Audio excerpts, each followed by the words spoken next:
तो दोस्तों, अमेरिका की एक पुरानी आदत है कि जब चीजें उसके हक में ना हो तो वो मनमानी चालें चलनी शुरू कर देता है। और इस बार भी वही किया। 25% का टैरिफ लगाकर सोच लिया कि भारत दबाव में आ जाएगा। उसे पूरा यकीन था कि अब भारत रूस से तेल लेना कम कर देगा। और ठीक वैसे ही कुछ रिपोर्ट्स भी फैलने लगीं कि भारत को भेजा जा रहा रूसी कच्चा तेल बीच रास्ते से ही दूसरे देशों की ओर मोड़ दिया गया। लेकिन यही तो खेल था। जहां दुनिया अफवाहों में उलझी रही, वहीं भारत चुपचाप अपने पत्ते सही जगह बैठा रहा था। अब जो असल तस्वीर सामने आई है, उसने वॉशिंगटन में माथे की लकीरें और गहरी कर दी हैं। भारत सिर्फ सस्ता रूसी तेल नहीं खरीद रहा था, एक और चीज थी जिसे वो लगातार उठा रहा था। और जैसे ही यूरोप ने उस पर बैन लगाया, भारत ने उसकी खरीद और तेज कर दी। मतलब जब अमेरिका टैरिफ के जरिए डराने की कोशिश कर रहा था, भारत उसी वक्त पर्दे के पीछे अपना रणनीतिक जवाब तैयार कर चुका था। अब जब अमेरिका की चाल सामने है, तो भारत की चाल भी उजाले में आ चुकी है।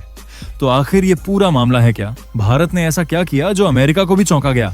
और आखिरकार वो क्या चीज है जिसकी खरीद भारत ने बैन लगने के बावजूद और ज्यादा तेज कर दी है? चलिए इस वीडियो में आपको पूरी तस्वीर दिखाते हैं, बिल्कुल ही आसान तरीके के साथ।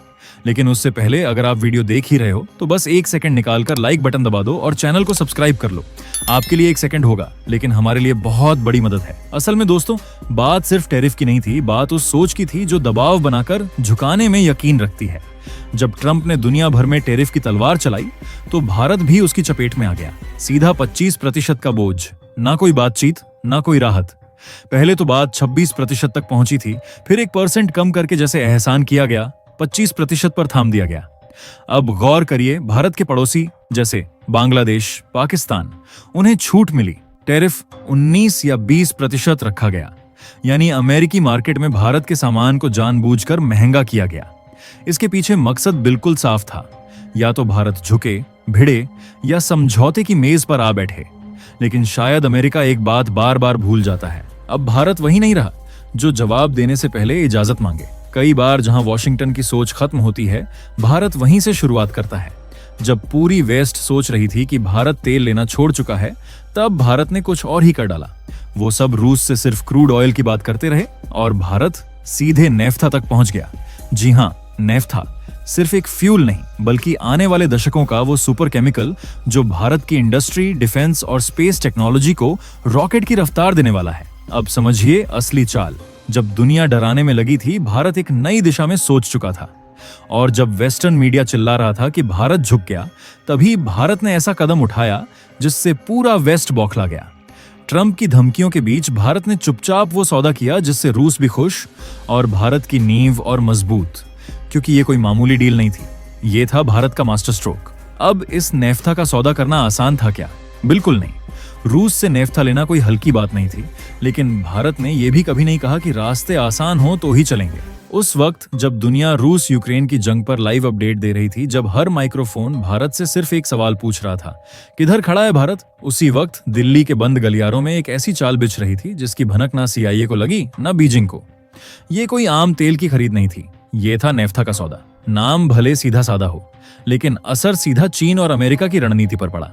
भारत ने बस एक सौदा किया, वो भी ऐसा जिसकी जानकारी न जासूसी तंत्र को हुई, न सैटेलाइट पकड़ पाए। और ये जो नेफ्था है ना, ये कोई मामूली केमिकल नहीं है।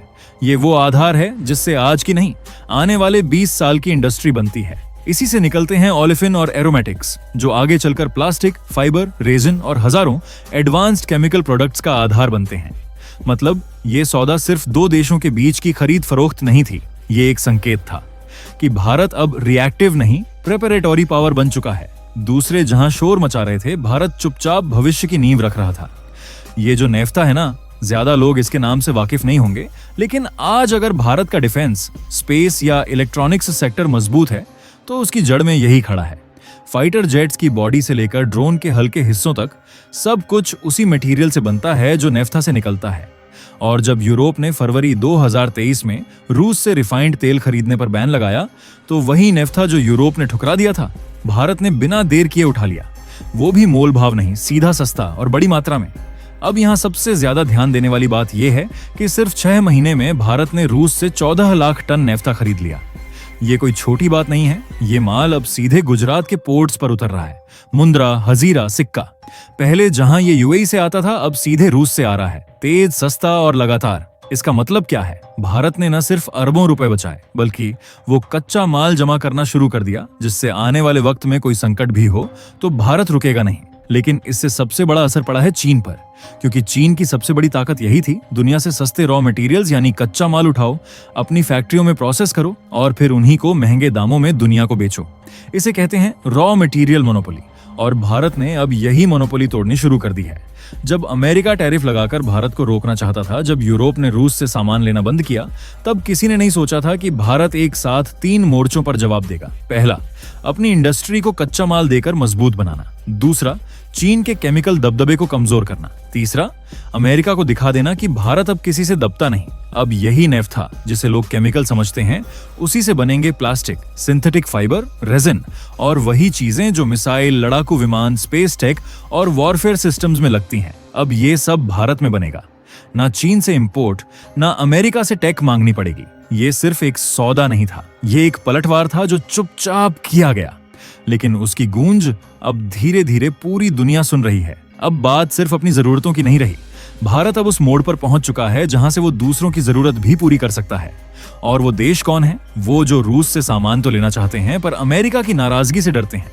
उनके लिए अब भारत एक थर्ड ऑप्शन बनता जा रहा है। मतलब भारत अब सिर्फ ग्राहक नहीं रहा, वो अब सप्लायर बनने की तरफ बढ़ चुका है। और इस पूरी तस्वीर में एक नाम और जुड़ चुका है, ताइवान। जून 2025 में ताइवान ने भी रूस से 2.34 लाख टन नेफ्था खरीद लिया। क्यों?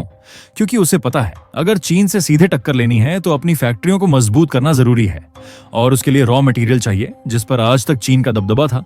अब भारत और ताइवान दोनों एक ही वक्त पर एक ही स्रोत से एक ही चीज खरीद रहे हैं। ये इत्तेफाक नहीं है, ये है एक खामोश समझदारी, एक बिना बोले बनी साझेदारी, जिसका निशाना कहीं ना कहीं चीन की जड़ पर है।